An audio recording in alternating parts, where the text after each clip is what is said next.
In the last couple of days before TikTok was supposedly gonna get banned in America, so many creators exposed themselves and so many of them said mass following to make everyone famous before this app goes away. And it got to the point where now people are selling their phones for a lot of money because it has TikTok, just like when Flappy Bird was removed off the App Store almost half a decade ago. But to be honest, I don't know what to call this video. I'm just gonna call it the freaking shitstorm of TikTok before it was supposedly banned for like 15 hours. But enough chit-chatting, or how the kids like to call it, yapping, little bro. Enough, or whatever the hell it is I'm gonna call this intro. Let's begin with the video. It's like there's all these tingles running up and down my nipples. Before I start, I just want to mention something, and that is, why the hell did you expose yourself knowing damn well that you were going to come back to the internet in a couple of days? And some of you might be asking yourself, what do you mean by that, by coming back to the internet, or yada yada yada? Well, dear viewer, I will tell you, why the hell expose yourself knowing damn well that you were going to come back to the internet? Let's suppose that TikTok was banned, and after like what, couple of days, like 3 or 4 days of them being inactive in the internet, they come back to YouTube all willingly acting like, oh, I never exposed myself. That video I uploaded myself saying I never eat all my food, yeah, no, that's not true. That's fake. That's fake. Really? There's no damn way that you come back to the internet after like 3 or 4 days and you're like, oh, I never exposed myself. I never did nothing. Just for your fans to be leaving in the comments, you exposed yourself. You said that you don't eat all your food. But besides all of that, let us get on to the main point. Before TikTok was banned, a lot of creators came out and exposed themselves for like little minor things like, oh, I didn't have an accent, or you never wanted to shake your boobs for a view.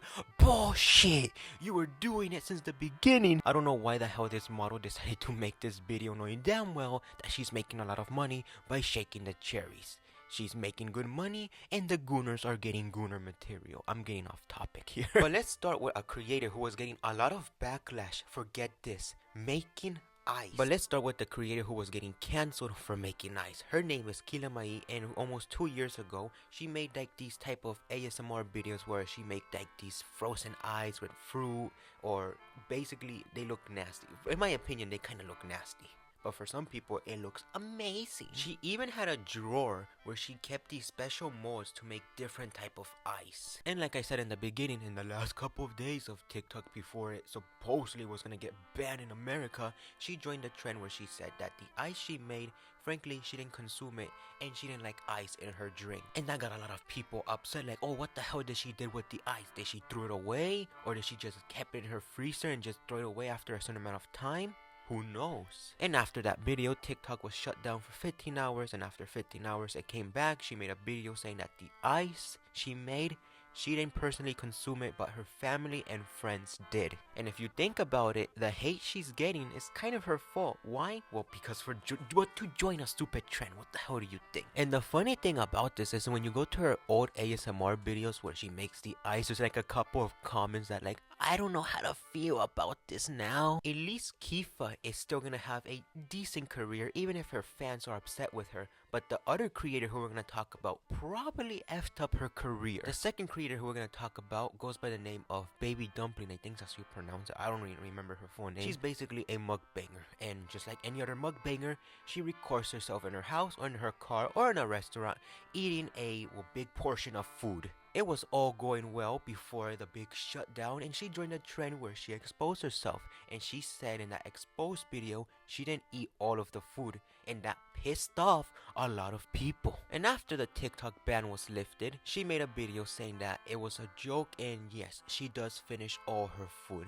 It was a joke, you guys. You guys don't know how to take a joke. Oh my god. She even said in the video, believe me, please. Look, if you want people to believe you, go live on TikTok and do a live mukbang for people can believe you. But even if you do the live mukbang, are people even gonna believe you? Are they gonna be like, huh, did she eat her food this time?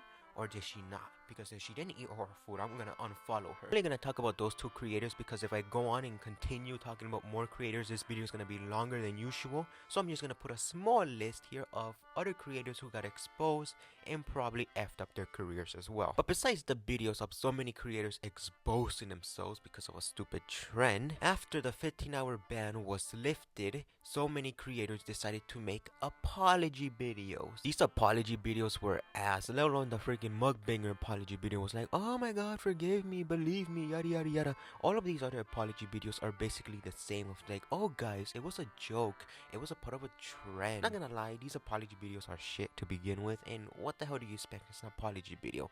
I prefer listening to this. But besides the creators who exposed themselves and made apology videos, at the end of the day, it's your damn fault for ruining your career. And some of you might be asking, how is it their fault for ruining their career? Hello? They're the one who joined a freaking trend that is all about exposing your deep, dark secrets on your TikTok career. I mean, sure, some of them did it as a joke, like, oh, the Duolingo bird or the New York accent that harmed their career. Like I said, the freaking mukbanger who it's slowly and slowly probably gonna fade in the shadows. But besides all of that, on to the next topic. It's like there's all these tingles running up and down my nipples. In the last 2 weeks of TikTok before it was shut down, so many creators made videos saying mass following. So many videos were popping up in the last couple of days of creators saying, oh, mass follow, let's make everyone famous before this app gets shut down. And I'll play you the videos to show how many of them I found. TikTok mass following has started in UK today. So yes, because TikTok putting banned online market started a new trend where everyone follows everyone on TikTok. Some of you might be saying, are you really whining over something this stupid?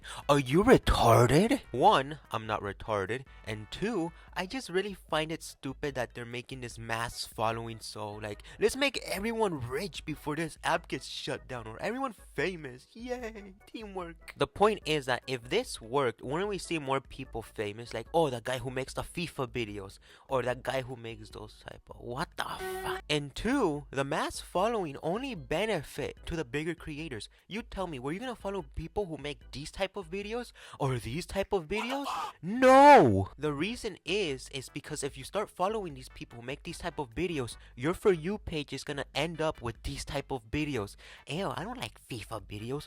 Why the hell are FIFA videos popping up in my For You page? It's because you followed a FIFA editor or some bullcrap like that who makes those FIFA edits. And I can prove that the mass following was stupid since the beginning. If you go to one of these videos that do like mass follow and go to the comments to look for these accounts, you can tell that some of these accounts barely have any followers. Sure, some of them have 60 or 51, or I can't remember. Like I said, the mass following only benefit the bigger creators. Are you really gonna follow someone who uploads videos like this? These freaking stick emoji animations, whatever the hell? No, you weren't gonna follow these type of people. Then there's one thing in common with all of these videos, and what is that, you might be asking? They say the exact same thing. Follow me, then follow them. They don't say, oh, follow them, then follow me. They should just say, oh, follow me first because I need my paycheck before the app goes away. Then you can follow the peasants. But besides the mass following, let us get on to the end. Originally, there was going to be a third section in the video of making fun of the dumbasses who deleted TikTok off their phone. But after looking around, I found that there's tutorials on how to download the app, or videos are like, oh, TikTok might be coming back. Earlier today I saw a video of this guy like, earlier today TikTok was in a Zoom meeting with Apple and Google. Yes, forgive me. And two, the reason why this video took a little bit longer to come out is because, well, you can already tell by the audio, I got a new microphone. That's why this video took longer than usual. But besides that, hope you hated this video, and I'll catch you guys in the next one. Like this retarded ass video, please put subscribe. And if you like to see more, yeah, I have nothing else, I just made this. Goodbye.